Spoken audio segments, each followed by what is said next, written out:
naman kami ang inyong coolest barkada upang magbigay ng mga usaping napapanahon sa inyo. Yes, kaya tara at samahan ninyo kami. Dito lang yan sa Schoolmates! Isigaw ang tinig mo, ihayag sa buong mundo ang karapatan, kalayaan. Buksan ang isip mo, kaalaman ang yampo sa karapatan,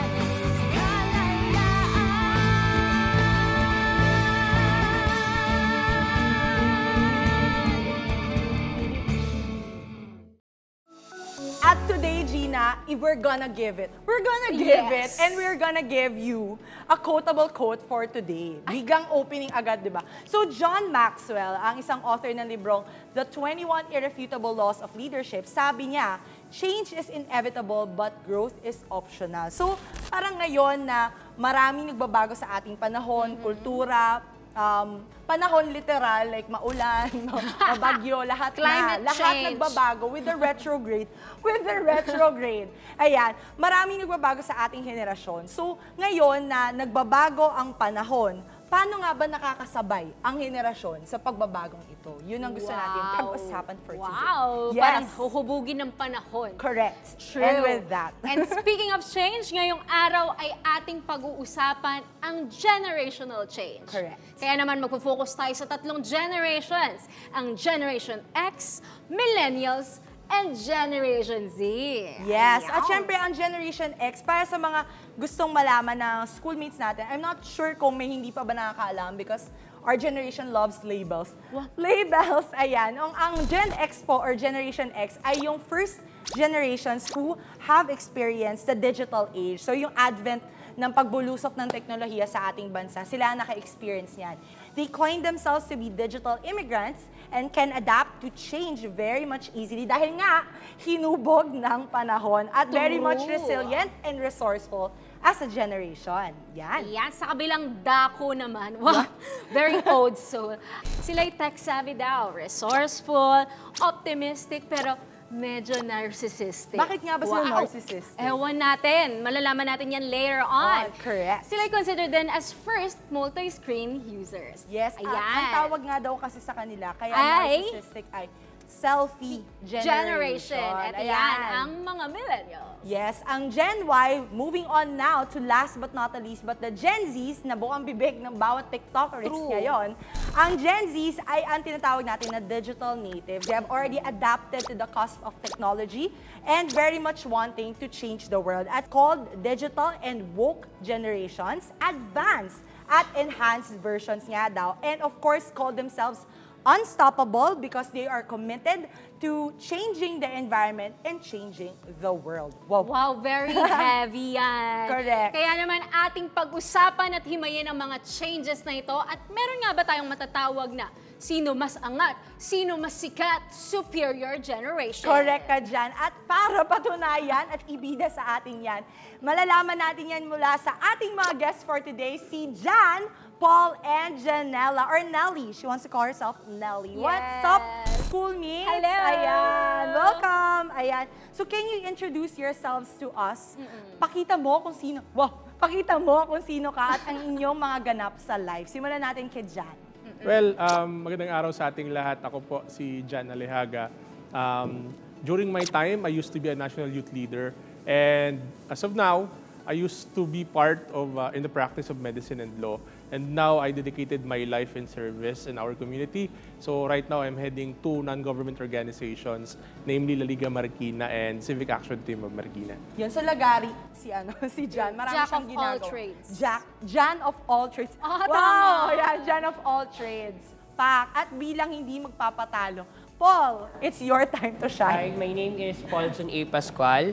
Currently, I'm a senior high school teacher at Pamantasan ng Lungsod ng Marikina and also the Department Head of Humanities and Social Sciences Department.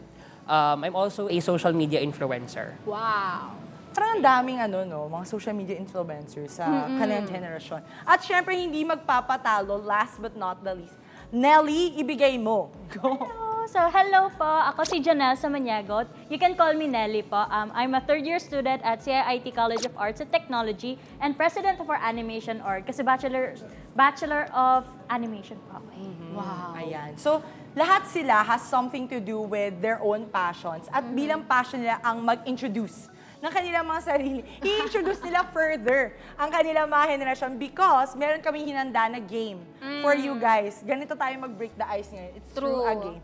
Ayan, so gusto namin to introduce me, myself, and I with a twist. So, handing you over to our facilitator, Gina. Yes, for her Gina ba instruction. kayo? Kay Yes. Gina! Okay, Game na I'm game. your game master, Gina, for tonight. So, ang ating instructions, makinig mabuti, okay? Each generation will be given 5 words at ang bawat salitang ito ay gagamitin nila para ikwento ang kanilang kabataan. Make it unique and fun, di ba? Parang flashback lang, gano'n. Oo. At bilang Gina ba kayo, buksan ang mga portfolio. Ayan. Simulan mo dyan. Go. Well, the 5 word that was given to me, Jeprox, Nyek, Gimik, Astig, at Baduy. Ayan. Yun yung nabigay sa akin 5. Use the 5 words in a Yes. sentence. Go dyan. Noon, puro gimmick kami. Nandun yung parang astigi ng pormahan namin, minsan Baduy, minsan Jeprox, pero at the ending, wala din. Wow, iba. May ano ba? Mayroon ba magko-contest noon? O, so Bilis ng dyan- utak. Correct. Ayan. Okay. Mabilis siya. At dahil dyan, mas bilisan mo. Go, Paul. Naka-pressure yun. Okay, ito Pressure. pa yung mga words na nakuha ko. So, we have Lodi, Sirit, Chika, Werpa, and Dehins. Alam mo naman ginalingan, sir. And with that, Okay po. And with that, having said that, so siguro ito. Growing up, marami akong Lodi. Gusto niyo i-chika ko sa inyo? Si Ret? Okay. Siguro si Lord, growing up. Kaya si Lord, Werpa, maraming powers eh. And pagkasama si Lord, Dehins ka matutumba. Alright. Smart Correct. and resourceful. Resourceful. Sheesh. Ayan. And with that, ibigay sa ating Gen Z. Go, Gen Z. Agoy, nakaka-pressure. Ano, yung mga words so agoy, slay, flex, riz, share ko lang, tsaka G. Hala ka, paano ko ba? Go. Nakaka-pressure kasi sila eh. So, ayun.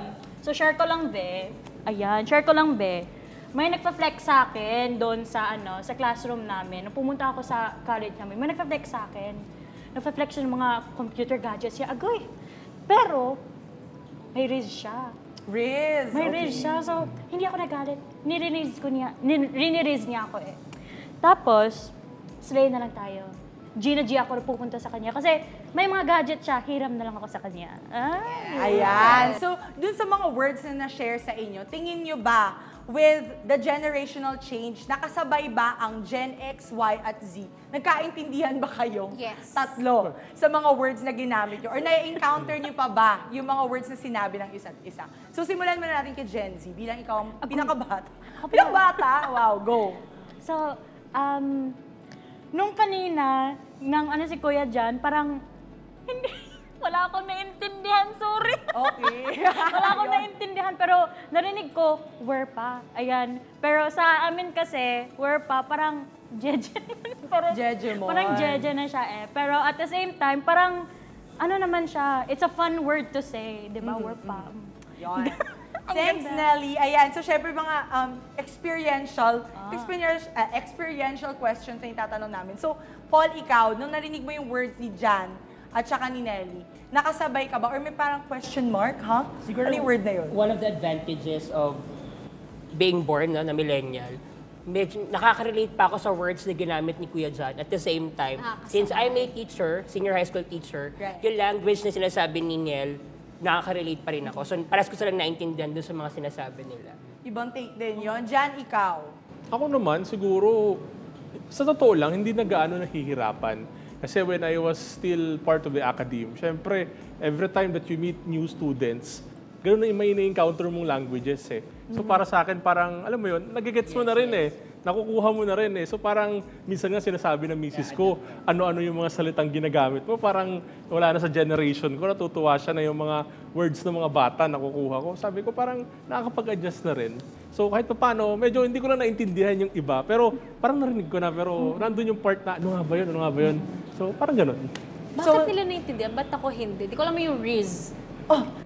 Yung Riz din. Pakipaliwanag. Nagula din ako sa Riz. Ano ang Riz? What Agoy, is Riz? Hala, na on the spot ako, hala.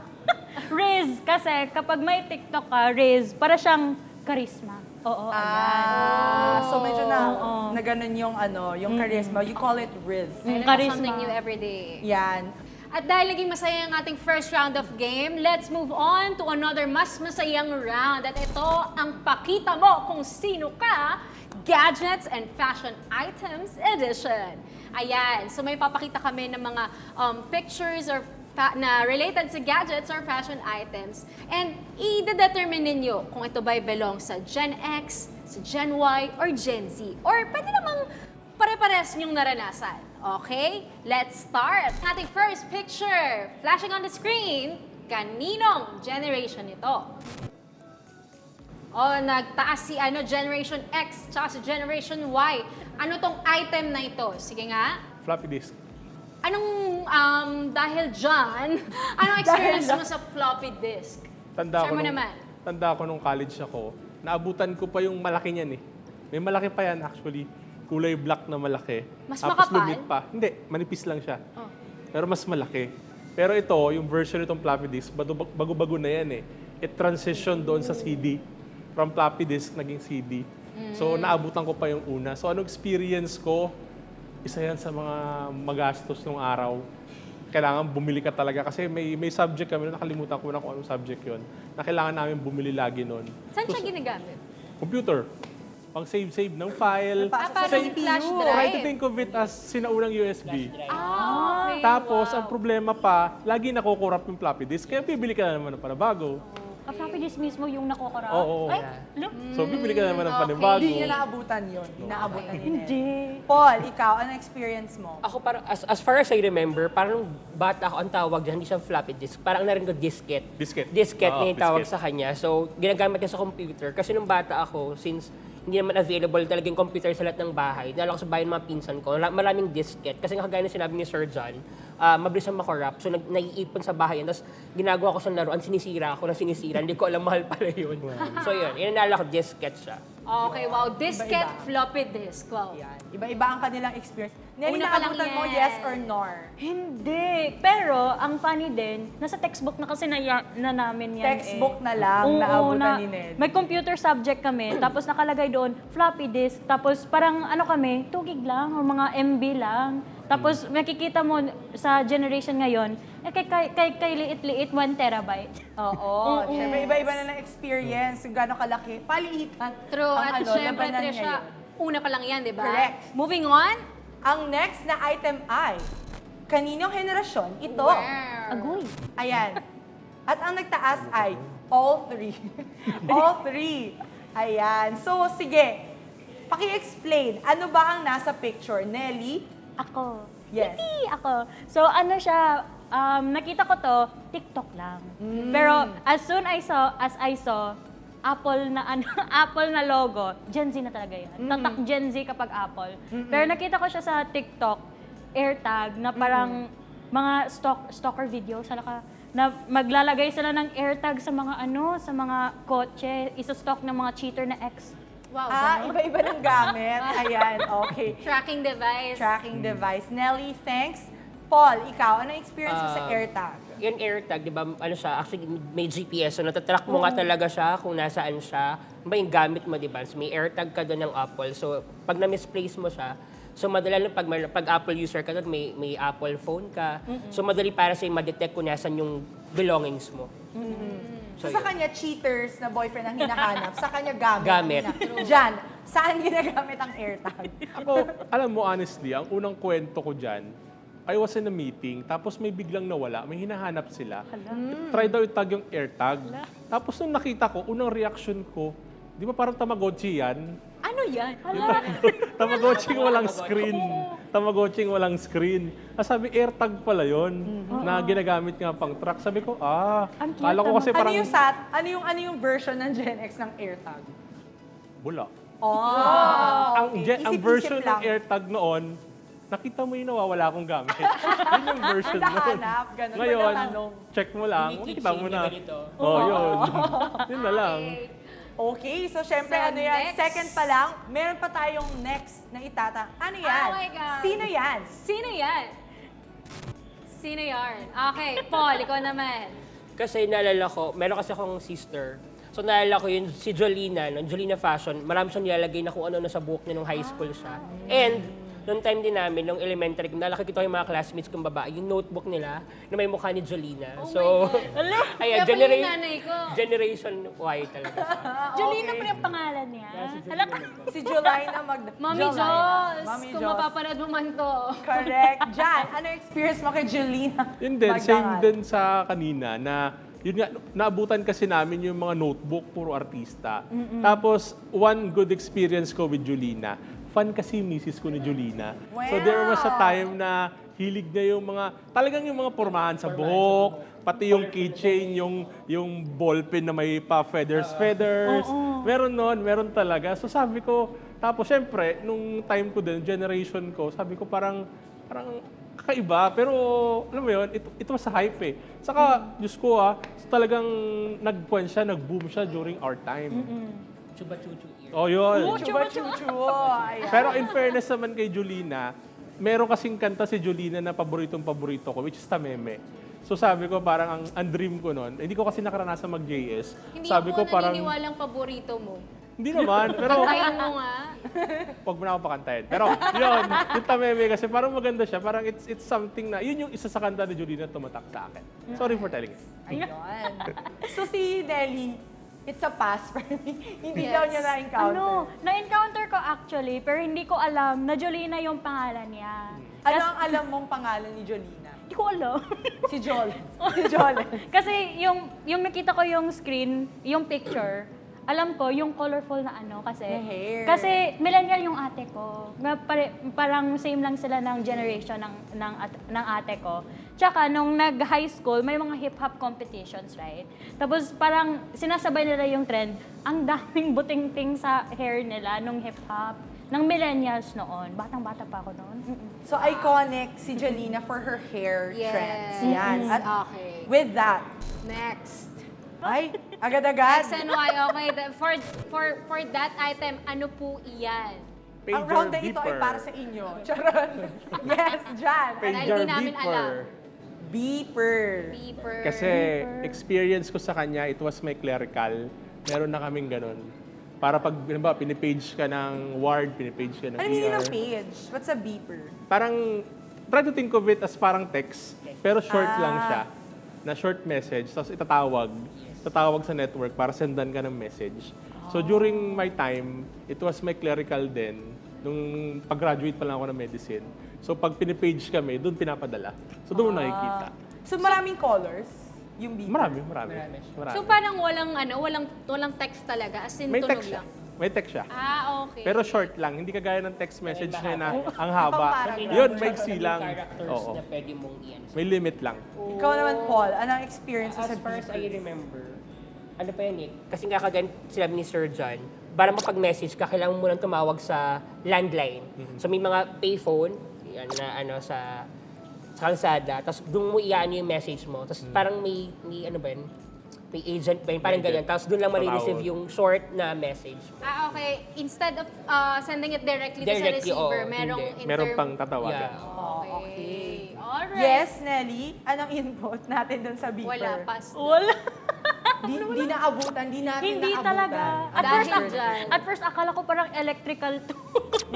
Grabe, no? Parang hindi ko matanggap na parang yung ibang gadgets doon, kahit sa Gen Z siya, hindi ko pa rin siya alam. Correct. At saka yung iba, parang in passing ko lang siya nakita, either sa textbook or parang nakwenta ng someone. Pero dito nakikita natin na may shared experiences yung ating mga Exactly. guests. At marami pa tayong pag-uusapan na marahil ay shared experiences din nila. Kaya naman, Gina, hit it off. Dahil dyan, schoolmates, abangan ninyo ang mga susunod pa nating fun discussion sa pagbabalik lamang yan ng Schoolmates!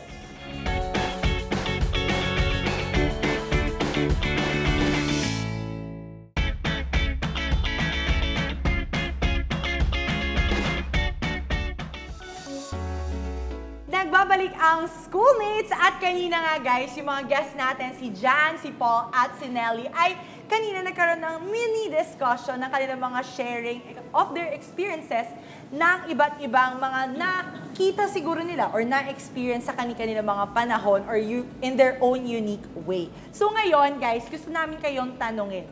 Given na you all heard what each other experienced, do you now think na may deeper understanding kayo of your own generations? Or is it still a blur for you kung sino si Gen X, Gen Y, or Gen Z? Siguro, simulan muna natin kay Jan. Yeah. For me, kumbaga nandun pa rin yung, hindi mo pa rin masasabi na totally alam ko kung ano yung Gen X. Still, we are in the process of discovering. Sabi nga nila, di ba, life is a continuous process of learning and discovering. So in some way, there's a part of me na nalalaman ko na kung ano ang Gen X. Pero there's still a part of me that's still excited that na, uy, ito pala yung kakayahan ko. Tapos nako-compare mo din kung ano yung generation mo compared with other generations. Kumbaga, mas nadidiscover mo kung ano yung pinagkaiba-iba, kung ano yung pinagkapare-pareho at saka yung pinagbago. Kasi as time goes by, we adapt eh. Kahit Gen X ako, darating ang panahon ng Gen Z, Gen Y, we adapt. Same as with them as well, as they go on. Right. Thanks, Jan. Paul, ikaw, same thoughts or would you disagree? Siguro para sa akin, yung sa generation ko, of course, marami pa akong dapat i-discover, no? Kasi parang feeling ko, ongoing pa rin naman yung pagiging Gen Y ko, no? Sa Gen X naman, kasi medyo latter part na ako, 1991 na ako. So, medyo may konti ako information about their generation. Tapos siguro, one of the good things din, naabutan ko naman yung sumunod na generation, yung Gen Z. So, para sa akin, medyo minsan nakakalito, anong generation ba ako? Kasi meron ako information ng Gen X, meron ako generation ng Gen Z. So, minsan, hindi ko na alam kung saan ko ilulagay yung sarili ko. Magpapaka-Gen X ba ako? Magpapakamatanda ako minsan? Or, ay, papakabagets ako kasi parang in between ako. So parang ganun yung na-experience ko ngayon na parang there are times na yung decision making ko pang Gen X, may times naman yung actions ko pang Gen Z. Parang ganun. Yeah. So that's what makes a Gen Y. Yes. Diba? Oo. Questioning the why in Gen Y. Yan. Whys. So, yes naman, no, Nelly, ikaw, what do you think? Do you feel that you know more about what a Gen Z is? And nakarelate ka ba sa Gen X and Gen Y somehow? Actually, ngayon ko lang talaga na parang isang in-depth talaga na pagka-know sa dalawang generation. Especially kay X. Kay Gen X. Parang first time ko talaga na parang one-on-one talaga si Gen X. Kasi sometimes, kami Gen Z, we laugh at Gen X and millennials. Sometimes, parang ginagawa namin ng meme na parang hala, jeje sila, ganon. Kasi sa time nila noon, nakikita namin na parang, uy, old-fashioned, bale. Pero, especially now, na art student kasi ako, and we try to appreciate what is old, what is analog media. Tapos, because of that, alam ko na yung floppy disk, alam ko kung ano yung Tamagotchi, pero, hindi ko nakita, pero I wish nakita ko, kasi kayo yung parang nag-build ng foundation for Gen Z. Kasi, Right. oo. So, ayun. Speaking of fashion, dahil napunta na tayo sa pananamit, alam naman natin, dito sa country natin, medyo conservative. Dapat ang pananamit. Dahil conservative yung mga Pinoy. Dahil ang pagiging conservative nga daw ang nangingibabaw. Sa tingin ninyo, paano kaya tayo magiging bukas or paano mapipigilan yung mga stigma na kumakalat pagdating sa liberated na pananamit? Ako kasi, yun yung sinasabi ko kanina, di ba? We have our own differences of our generation. And may sarili tayong prinsipyo kung ano yung maayos, ano yung formal, ano yung angkop para sa akin.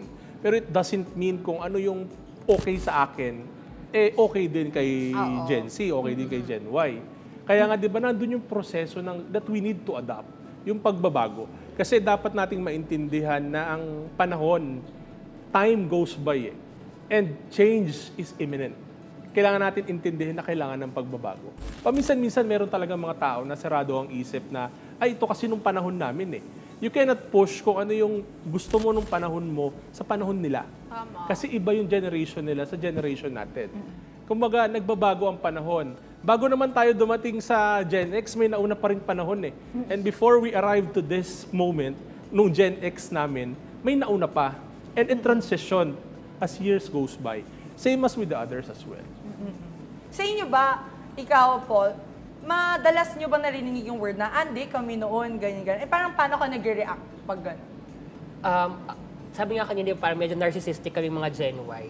So, madalas as a Is teacher, it a no? yes or a no? Sometimes. As a teacher, It's a yes. Oo, yes. As a teacher kasi, di ba, parang pag may sa mga estudyante, minsan pag nagkagalit ka or gusto mo silang sawayin, lagi sabi, nung panahon nga namin, ganito, ganyan. Or minsan pag gusto mo magbigay ng example, lagi sabi, nung panahon namin, ganito kami. Gaslighter. Yeah, parang narcissistic talaga. Hindi, parang may gano'n kaming tendency. Pero hindi ko naman sinasabi siguro medyo proud lang kami dun sa generation na meron kami. Or dahil gusto ko lang siguro i-share kung ano yung meron na experience ko when growing up. Parang gano'n siguro. So, kumbaga, given nga, nasa gitna siya, parang he takes pride na you have the perspective of both. Right? Ikaw, Nelly, malamang sa hindi, nakakarinig ka na kami noon, hindi kami nagsusuot ng ganito, but ngayon, ganyan na kayo. Paano ka nag-react kapag ganun ang sinasabi? So, it's 2023. Ganun sasabihin. Move on, Pero charot. sa true lang, there are sometimes na parang ganun ako na parang sometimes makikita mo na there are people, especially sa older generation talaga, na liberated na kasi kami na generation namin na, uy, we can dress what we want, kahit ano na siya.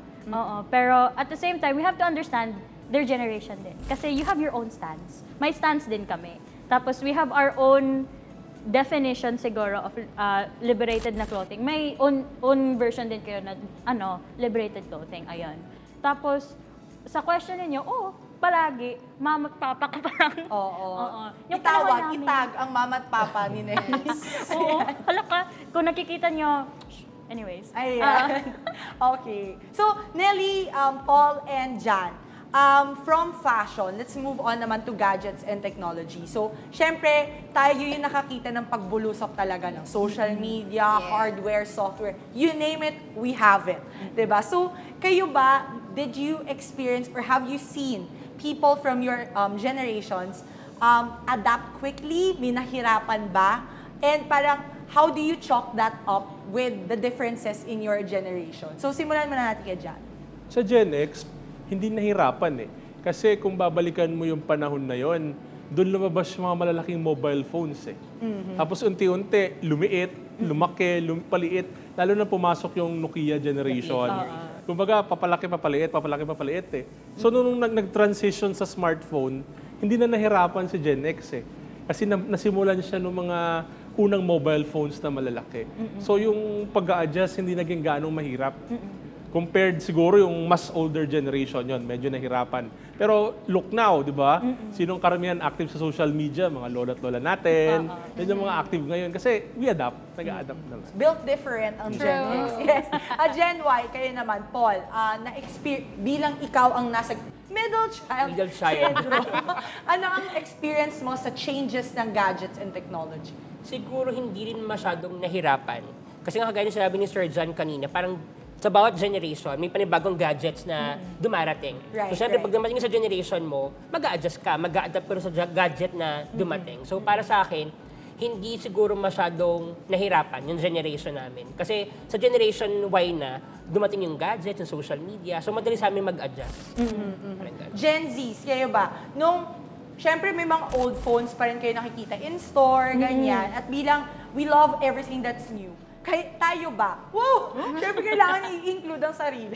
Oo. Nahirapan kaya tayo, knowing me, nahirapan ba tayo sa pag-understand naman the differences of the technology from before and yung mga nagbabago pang teknolohiya ngayon?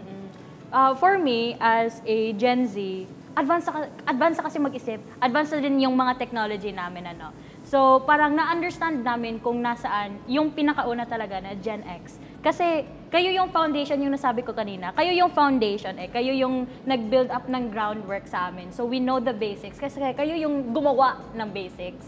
Tapos, ayun, sa generation namin, hindi namin naabutan talaga. Naabutan ko siguro 2 years old pa ako na parang nagko-contact ako sa papa ko sa abroad na parang yung malalaki talaga, may antena pa. Oo. Pero, yung sa amin lang siguro, it's too bad na hindi namin makita yung technology noon. Kasi it was so fascinating. Kasi kayo yung gumawa talaga na how did you come up with this from scratch? Tapos grabe yung pag-adapt. Tapos while kami, nandyan na, spoon feed. Oo. So, ayun lang. Right. So, from fashion, gadgets, syempre, sunod-sunod na battery questions tayo today. Next ko na tanong is on languages. Kasi kanina, di ba pina-open namin kayo ni Gina ng words that are very much nagsimula sa inyong mga henerasyon or yung word of the day or word of the generations. So, tingin nyo ba, for generations to have a better understanding of each other, how should a Gen X explain to a Gen Y and Gen Z and vice versa? Like how should a Gen Z explain to the older generations what do they mean with the words? And do you think it would help if like we use it in sentences or stuff like that? Siguro simulan natin kay Paul. Siguro very helpful siya. Lalo sa profession na meron ako. As a teacher, na nasa Gen Y, ang estudyante mo ay Gen Z, dapat mas maintindihan mo sila. Tulad sinabi ko kanina, may mga times no, na kailangan mo i-level yung sarili mo sa kanila. You need to learn their language para makausap mo talaga sila. Kasi iba na yung language ng generation na meron ngayon. So minsan, para mas maintindihan nila yung gusto mo iparating sa kanila, you need to learn and know their language. Kami, sabi ko sa classroom, omsim, tama yan, ganyan. Diba? Para alam nila na, si sir pala, na pwede ako makarelate sa kanya. Pwede ako magsabi sa kanya. Pwede ako mag-open up sa kanya. Mahalaga yun sa generation na meron sila. Yung Gen Z, no? Kasi parang, ayun nga, yung generation nila, iba na talaga yung takbo ng utak nila. Sobrang bilis. So, kailangan, yung Gen Y kami, mag-adjust para sa kanila. Mag-keep up. Keep Yeah. up. Ikaw, Deli, ano naman ang advice mo sa inyong mga colleagues sa Gen Z para i-explain yung riz, slay, work, ganyan? So, for me, personally, let's be patient sa kanila. Kasi, yun nga yung nasabi ni Kuya kanina. Ang bilis ng takbo ng utak natin na parang, attention span din natin parang kumukunti na rin. At the same time, yung rin natin, yung takbo ng utak natin. So, let's be patient with them. Let's explain to them kung ano yung mga meaning. Kasi alam ko, Riz is like 6 months, mga 6 months pa yan. Tapos nag-boom siya sa TikTok. And sometimes, hindi pa yan dumadaan sa mga FYP ng ating mga older audiences. So, let's be patient with them. Let's explain to them kung ano yung mga trends natin para sila rin, they can come in with the fun. Kasi sayang naman na parang, hindi sila relate sa atin, no?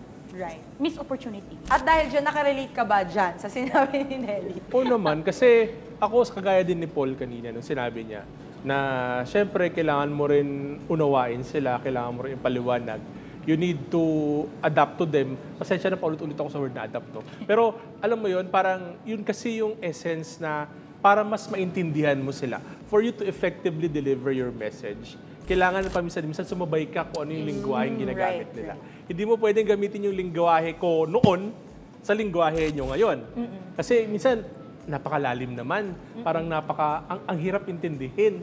Pero kung gagamitin mo yung mga salitang na-develop ng generation nila, for them to better understand what you want to tell them, mas maiintindihan nila. Right. That's why I agree with what Paul says a while ago. So ngayon yan, napag-usapan na natin yung communication and kung paano nyo maiintindihan yung isa't isa. Siyempre, kapag naintindihan mo, nandyan yung influensya. Diyan papasok. So ano yung sa tingin nyo yung naging epekto sa inyong personal lives noong generation ninyo? And mas nakabuti ba ito sa inyo? Let's say for example, may mga generations kasi na yung pinalaki sila ng magulang nila na kailangan paglaki mo, you should Doktor repay ka, us, ganon, for all the sacrifices we've given. Meron naman yan, kailangan, pag koleyo ka na, kailangan doktor ka, architect ka, ganto ganyan. Lawyer ka, ganon. Oo. So, lahat ba kayo, anong naging experience nyo with that? Or ano yung sa loobin nyo patungkol sa ganong instances? Yes, Jan? Bilang may asawa na si Jan? Yes, No. bilang Generation X. Yes. Ako kasi, I'm proud that I was raised by a parent na hindi ako inubliga. Hindi ko naabutan yung old culture na kung ano yung gusto ng magulang mo, yun yung gagawin. Ako, parang lumaki ako. I'm happy that I was blessed by a parents na hinayaan ako mag-grow, hinayaan ako maabot kung ano yung gusto kong maabot. Pero paminsan-minsan, syempre, father ko, military, medyo ma-influence na ito dapat. Pero nung panahon ko kasi rebellious din ako eh. Kumbaga ko, anong gusto ko, gagawin ko. Which is, hinayaan naman ako ng magulang ko. Kasi alam nila, doon ako masaya. Siguro, pinaka-influensya sa akin ng generation ko, para sa akin, our generation, kami yung parang free-spirited eh. Kung ano yung gusto mong gawin, gawin mo. Kung ano yung tingin mo nararapat, gawin mo. So, yun yung mindset ko noon eh. Parang naniniwala ako na, ba't ako pipigil sa makalumang paniniwala? Ba't ako pipigil sa opinion ng ibang tao? Ba't ako pipigil sa pangarap ng iba para sa akin? Why not I build my own dreams? Why not gawin ko to, gawin ko yan? Which, nagawa ko naman. Kumbaga, alam mo yun, no regrets. Nandun pa rin yung part na parang, ay, si Jan, medyo pasaway yan pag nagkakwentuhan ng pamilya. Kasi nga, parang ako daw yung black sheep ng pamilya kasi I do what I want eh. Pero, proud ako na kung hindi ko ginawa yun, baka wala ako ngayon dito. And with that, we say sana all. Yes, Sana sana all. all. Sana Ito all. medyo nakikita ko nagre-react si Nelly kanina. Anong quick sharing lang. Quick sharing kasi nakaka-relate ako kasi yung parents ko initially they wanted me to become yung mga hindi mainstream pero yung pinaka-common na mga profesyon, doktor, isang attorney, abogado, engineer, ganon. Kasi yan din yung parang trinain ko sa senior high school. Kasi yan yung Strand. parang, yung strand ko, YUMS. Pero napadpad ako sa Bachelor of Multimedia Arts na animation pa. So parang din, in their part din, sa generation ninyo din. May ate din ako kasi na generation mo. Nakikita ko na pala, ang ganda ng story ko right now. Kasi yung parents ko, Gen X. Yung ate ko, Millennial, Gen Y. Tapos ako, Gen Z. So, bale, nakita ko yung reflection eh. Gen X yung parents ko, they want my sister to be successful in life. Pinush siya, architecture. Oo. So, yan yung direction na gusto nila kasi yan yung feeling nila na masa-success siya. Doon parang gusto nila na may safe siya. They know what's Oo, best. They Ganon. know what's best para sa ate ko, which is understandable, pero hindi gusto ng ate ko eh. Hindi talaga gusto ng ate ko, pero at the same time, she also understands the intent. Kasi, parang magulang na talaga yung Gen X. They're looking out for the younger generations. Oo. And then, pagdating sa akin, Gen Z is very strong-willed, na parang din, at the same time na parang yung bebe. Oo, walang Oo. preno. Oo, walang preno talaga. Tapos, parang yan yung nangyari sa akin. I fought for anong nandito na talaga ako. Kasi hindi talaga sila at first. Taga Cagayan de Oro po ako. Oo. Tapos, parang, I flew to Manila just to study arts. Something na hindi masyadong, hindi common dito. Pero yan talaga yung gusto ko. Tapos parang push na push. Isang year na parang, hi mommy, hi daddy. Na parang, can you please, arts. So, ayun, na after that, poof, okay naman sila, na okay na talaga sila kasi I pushed for that. I let them show na kayang-kaya ko. Right. And then at the same time, they approved naman. Kay they saw na kaya ko.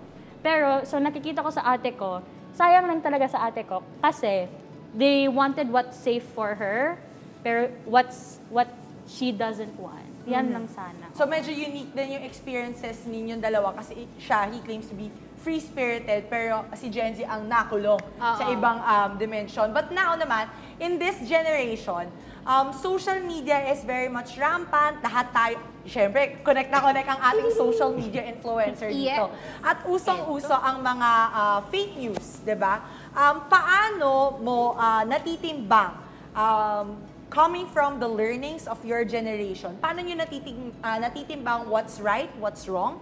Gaano nga ba ka-knowledgeable ang people from your generation in terms of fact-checking? So, syempre, representative kayo ng inyong mga henerasyon. Siguro simulan natin ang ating social media influencer, Yes. Paul. In 3 to 5 sentences. Kasi nagtuturo ko ng media information literacy. Yan. So, Okay. mahalaga sa akin na dapat alam ng bata yung konsepto at yung konteksto na nakikita nila sa online. Kasi nga, ingat, mabilis mag-post eh. Mag-post ka lang yan. Alam kung totoo ba siya or hindi. 'Di ba? So, para sa akin, sobrang halaga.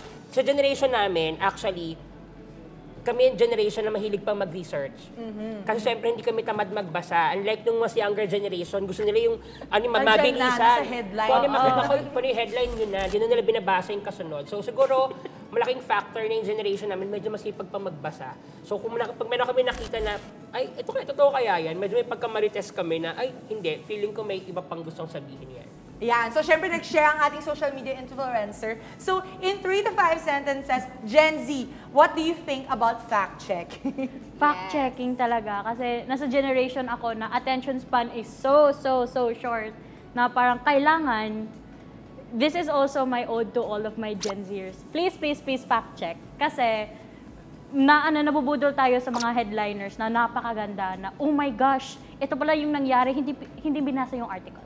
Correct. Yan yung nangyayari. Tapos sometimes din, sa experience ko din, yung parents ko, mga Gen X din, same din kami ng problema kasi they see a really good headliner. Hindi na nila binabasa. Kasi they don't know how to open the document. Kasi hindi pa sila super tech savvy. So, ayun lang. That's my lang talaga. Yung experience ko lang. At syempre, with all their sharings, mas marami pang exciting kwentuhan ang ating pagbibigyan sa pagbabalik lamang yan ng Schoolmates!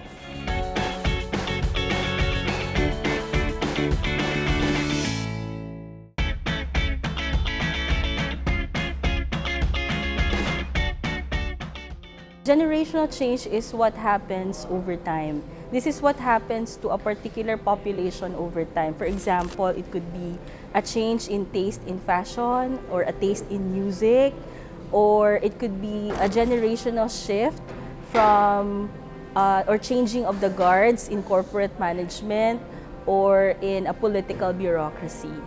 Meanwhile, when you talk about generational gap, ito naman po yung alienation between younger and senior members of a population. Ito po yung hindi nila pagkakaintindihan ng iba't ibang henerasyon sa loob po ng isang lipunan.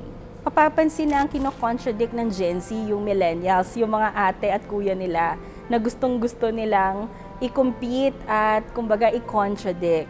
Hindi naman nila direktang kino-compete yung mga Gen X na usually mga parents nila or considered mga bosses sa workplace sa ngayon.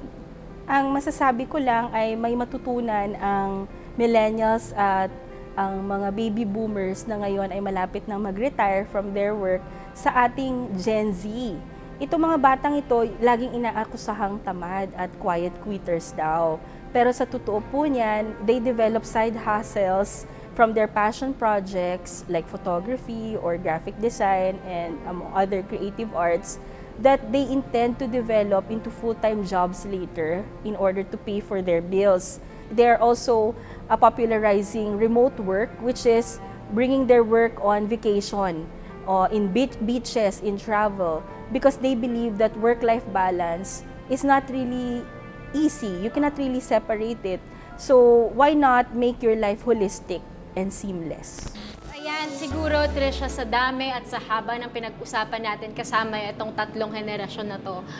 Lastly na lang siguro gusto kong naman na marinig ng ating mga schoolmates sa bahay kung ano ba ang mensahe ng Generation X to Y and Z and sa kanyang generation din. And same goes for all the other generations na Y and Z. Simulan natin sa iyo, Ja.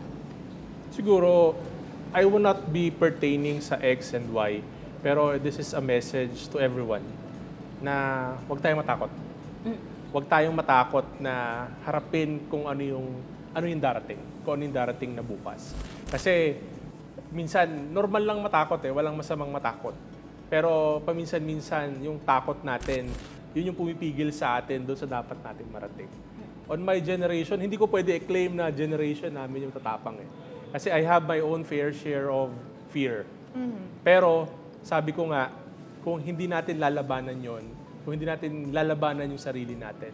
Ngayon kasi hindi lang naman paligid at community ang kalaban natin, kundi sarili na natin, yung pagkatao natin. Pero kung matututunan natin na i-conquer yung takot natin, yung sarili natin, mas malayo pa siguro yung mararating natin. And for my generation, may iilan pa rin namang close-minded, may iilan pa rin open-minded. Pero we have to face the inevitable. Nagbabago ang panahon. Kailangan natin intindihin lahat ng henerasyon. Hindi porket ito yung naaakma nung panahon natin, ito rin yung naaakma sa panahon nila. Kung susumahin naman, hindi naman to panahon ko, hindi to panahon ni, hindi mo panahon, panahon nating lahat to And life is full of adventure. Let's not trap ourselves doon sa paniniwala ng generation natin. let's discover life the way it is. Not because kung ano yung paniniwala ko, paniniwala mo. Why not let's discover this world, this life na magkakasama. Pareho tayong mag-unawaan, pareho tayong mag-intindihan. Hindi ipipilit yung paniniwala ko sa paniniwala. Yun. At with that, kabugin mo ang sinabi niya, Paul. Lagi mo pinipressure, sir. Pero ayun nga, siguro para sa akin, be unique and be you. Kasi nagiging maganda ka, nagiging pogi ka, kung sino ka.